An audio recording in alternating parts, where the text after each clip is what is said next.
রাত্রে তো আমার কুরস দেবে, এই পরিকল্পনা ছাড়ি তো নেই, বরং আমার কুরস দেবে যখন এই কথা আমার পরিচিত পুলিশটা তারা এসে আমার সান্ত্বনা দিচ্ছে, বুঝতেছে।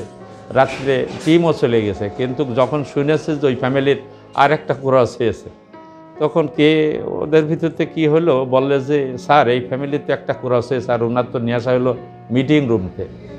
শুধু তাই নয়, আমার ওই কেসে 17 বছরে আমার সাজা দিয়েছিল। 17 বছরে আমি সেই সময় 5-6 মাস খেটে বেরোইছি। বেরোনোর পর আমার ছেলেমেয়েরা সব লেখাপড়া শিখছিল।